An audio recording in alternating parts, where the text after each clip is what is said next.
5वां अध्याय भगवान के यश कीर्तन की महिमा और देवर्षि नारद जी का पूर्व चरित्र। सूत जी कहते हैं, तदनंतर सुखपूर्वक बैठे हुए वीणा पाणी परम यशस्वी देवर्षि नारद ने मुस्कुराकर अपने पास ही बैठे ब्रह्मर्षि व्यास जी से कहा।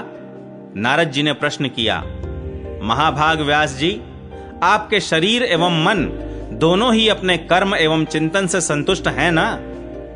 अवश्य ही आपकी जिज्ञासा तो भली भांति पूर्ण हो गई है, क्योंकि आपने जो यह महाभारत की रचना की है वह बड़ी ही अद्भुत है। वह धर्म आदि सभी पुरुषार्थों से परिपूर्ण है। सनातन ब्रह्म तत्व को भी आपने खूब विचारा है और जान भी लिया है। फिर भी प्रभु, आप अकृतार्थ पुरुष के समान अपने विषय में शोक क्यों कर रहे हैं? व्यास जी ने कहा, आपने मेरे विषय में जो कुछ कहा है वह सब ठीक ही है। वैसा होने पर भी मेरा हृदय संतुष्ट नहीं है। पता नहीं इसका क्या कारण है। आपका ज्ञान अगाध है। आप साक्षात ब्रह्मा जी के मानस पुत्र हैं। इसलिए मैं आपसे ही इसका कारण पूछता हूं। नारद जी, आप समस्त गोपनीय रहस्यों को जानते हैं, क्योंकि आपने उन पुराण पुरुष की उपासना की है जो प्रकृति पुरुष दोनों के स्वामी हैं और असंग रहते हुए ही अपने संकल्प मात्र से गुणों के द्वारा संसार की सृष्टि, स्थिति और प्रलय करते रहते हैं।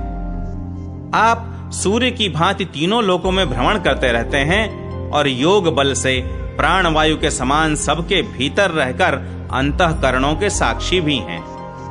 योगानुष्ठान और नियमों के द्वारा परब्रह्म और शब्द ब्रह्म दोनों की पूर्ण प्राप्ति कर लेने पर भी मुझ में जो बड़ी कमी है उसे आप कृपा करके बतलाइए। नारद जी ने कहा, व्यास जी, आपने भगवान के निर्मल यश का गान प्रायः नहीं किया। मेरी ऐसी मान्यता है कि जिससे भगवान संतुष्ट नहीं होते वह शास्त्र या ज्ञान अधूरा है। आपने धर्म आदि पुरुषार्थों का जैसा निरूपण किया है, भगवान श्री कृष्ण की महिमा का वैसा निरूपण नहीं किया। जिस वाणी से चाहे वह रस भाव अलंकार आदि से युक्त ही क्यों न हो, जगत को पवित्र करने वाले भगवान श्री कृष्ण के यश का कभी गान नहीं होता, वह तो कौओं के लिए उच्छिष्ट फेंकने के स्थान के समान अपवित्र मानी जाती है। मानसरोवर के कमनीय कमलवन में विहरने वाले हंसों की भांति ब्रह्म धाम में विहार करने वाले भगवत चरणारविंदाश्रित परमहंस भक्त कभी उसमें रमण नहीं करते। इसके विपरीत जिसमें सुंदर रचना भी नहीं है और जो दूषित शब्दों से युक्त भी है, परंतु जिसका प्रत्येक श्लोक भगवान के सुयश सूचक नामों से युक्त है, वह वाणी लोगों के सारे पापों का नाश कर देती है। क्योंकि सत्पुरुष ऐसी ही वाणी का श्रवण, गान और कीर्तन किया करते हैं। वह निर्मल ज्ञान भी जो मोक्ष की प्राप्ति का साक्षात साधन है, यदि भगवान की भक्ति से रहित हो तो उसकी उतनी शोभा नहीं होती। फिर जो साधन और सिद्धि दोनों ही दशाओं में सदा ही अमंगल रूप है, वह काम्य कर्म और जो भगवान को अर्पण नहीं किया गया है, ऐसा अहेतुक निष्काम कर्म भी कैसे सुशोभित हो सकता है? महाभाग व्यास जी, आपकी दृष्टि अमोघ है। आपकी कीर्ति पवित्र है। आप सत्यपरायण एवं दृढ़ व्रत हैं। इसलिए अब आप संपूर्ण जीवों को बंधन से मुक्त करने के लिए समाधि के द्वारा अचिंत्य शक्ति भगवान की लीलाओं का स्मरण कीजिए। जो मनुष्य भगवान की लीला के अतिरिक्त और कुछ कहने की इच्छा करता है, वह उस इच्छा से ही निर्मित अनेक नाम और रूपों के चक्कर में पड़ जाता है। उसकी बुद्धि भेदभाव से भर जाती है। जैसे हवा के झकोरों से डगमगाती हुई डोंगी को कहीं भी ठहरने का ठौर नहीं मिलता, वैसे ही उसकी चंचल बुद्धि कहीं भी स्थिर नहीं हो पाती। संसारी लोग स्वभाव से ही विषयों में फंसे हुए हैं। धर्म के नाम पर आपने उन्हें निंदित सकाम कर्म करने की भी आज्ञा दे दी है। यह बहुत ही उल्टी बात हुई, क्योंकि मूर्ख लोग आपके वचनों से पूर्वोक्त निंदित कर्म को ही धर्म मानकर यही मुख्य धर्म है ऐसा निश्चय करके उसका निषेध करने वाले वचनों को ठीक नहीं मानते। भगवान अनंत हैं। कोई विचारवान ज्ञानी पुरुष ही संसार की ओर से निवृत्त होकर उनके स्वरूप भूत परमानंद का अनुभव कर सकता है। अतः जो लोग पारमार्थिक बुद्धि से रहित हैं और गुणों के द्वारा नचाए जा रहे हैं, उनके कल्याण के लिए ही आप भगवान की लीलाओं का सर्वसाधारण के हित की दृष्टि से वर्णन कीजिए। जो मनुष्य अपने धर्म का परित्याग करके भगवान के चरण कमलों का भजन सेवन करता है, भजन परिपक्व हो जाने पर तो बात ही क्या है। यदि इससे पूर्व ही उसका भजन छूट जाए तो क्या कहीं भी उसका कोई अमंगल हो सकता है। परंतु जो भगवान का भजन नहीं करते और केवल स्वधर्म का पालन करते हैं, उन्हें कौन सा लाभ मिलता है।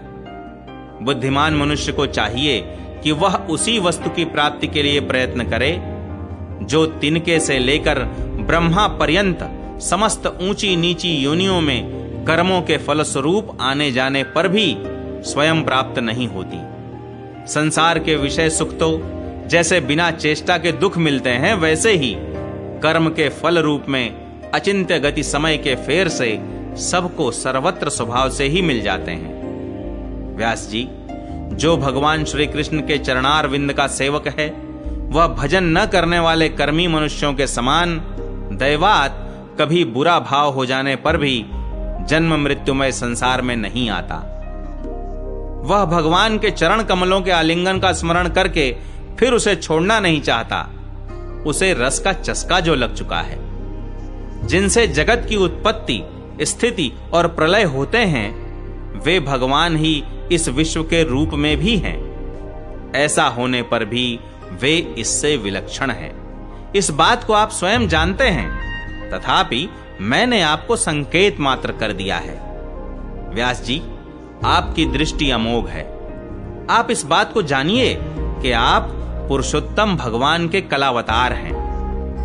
आपने अजन्मा होकर भी जगत के कल्याण के लिए जन्म ग्रहण किया है, इसलिए आप विशेष रूप से भगवान की लीलाओं का कीर्तन कीजिए। विद्वानों ने इस बात का निरूपण किया है कि मनुष्य की तपस्या, वेदाध्ययन, यज्ञानुष्ठान, स्वाध्याय, ज्ञान और दान का एकमात्र प्रयोजन यही है कि पुण्य कीर्ति श्री कृष्ण के गुणों और लीलाओं का वर्णन किया जाए। मुने, पिछले कल्प में अपने पूर्व जीवन में मैं वेदवादी ब्राह्मणों की एक दासी का लड़का था। वे योगी वर्षा ऋतु में एक स्थान पर चातुर्मास्य कर रहे थे। बचपन में ही मैं उनकी सेवा में नियुक्त कर दिया गया था। मैं यद्यपि बालक था, फिर भी किसी प्रकार की चंचलता नहीं करता था। जितेंद्रिय था, खेल कूद से दूर रहता था और आज्ञानुसार उनकी सेवा करता था। मैं बोलता भी बहुत कम था। मेरे इस शील स्वभाव को देखकर समदर्शी मुनियों ने मुझ सेवक पर अत्यंत अनुग्रह किया। उनकी अनुमति प्राप्त करके बर्तनों में लगा हुआ जूठन मैं एक बार खा लिया करता था। इससे मेरे सारे पाप धुल गए। इस प्रकार उनकी सेवा करते करते मेरा हृदय शुद्ध हो गया और वे लोग जैसा भजन पूजन करते थे, उसी में मेरी भी रुचि हो गई। प्यारे व्यास जी, उस सत्संग में उन लीला गान परायण महात्माओं के अनुग्रह से मैं प्रतिदिन श्री कृष्ण की मनोहर कथाएं सुना करता। श्रद्धा पूर्वक एक एक पद श्रवण करते करते प्रिय कीर्ति भगवान में मेरी रुचि हो गई।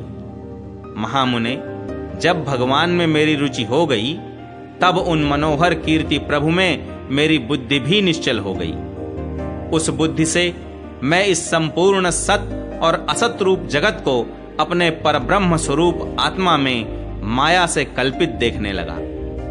इस प्रकार शरद और वर्षा, इन दो ऋतुओं में तीनों समय उन महात्मा मुनियों ने श्री हरि के निर्मल यश का संकीर्तन किया और मैं प्रेम से प्रत्येक बात सुनता रहा।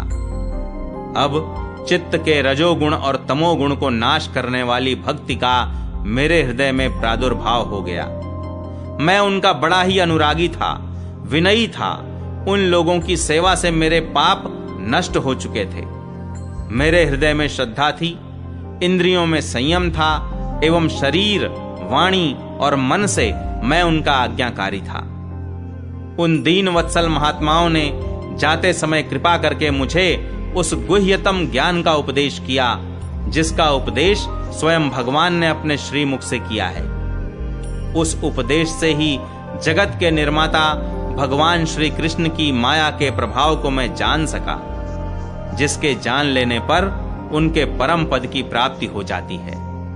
सत्य संकल्प व्यास जी, पुरुषोत्तम भगवान श्री कृष्ण के प्रति समस्त कर्मों को समर्पित कर देना ही संसार के तीनों तापों की एकमात्र औषधि है। यह बात मैंने आपको बतला दी। प्राणियों को जिस पदार्थ के सेवन से जो रोग हो जाता है, वही पदार्थ चिकित्सा विधि के अनुसार प्रयोग करने पर क्या उस रोग को दूर नहीं करता? इसी प्रकार यद्यपि सभी कर्म मनुष्यों को जन्म मृत्यु रूप संसार के चक्र में डालने वाले हैं, तथापि जब वे भगवान को समर्पित कर दिए जाते हैं, तब उनका कर्म पना ही नष्ट हो जाता है। इस लोक में जो शास्त्र विहित कर्म भगवान की प्रसन्नता के लिए किए जाते हैं, उन्हीं से पराभक्ति युक्त ज्ञान की प्राप्ति होती है। उस भगवदर्थ कर्म के मार्ग में भगवान के आज्ञानुसार आचरण करते हुए लोग बार बार भगवान श्री कृष्ण के गुण और नामों का कीर्तन तथा स्मरण करते हैं। प्रभो, आप भगवान श्री वासुदेव को नमस्कार है, हम आपका ध्यान करते हैं। प्रद्युम्न, अनिरुद्ध और संकर्षण को भी नमस्कार है।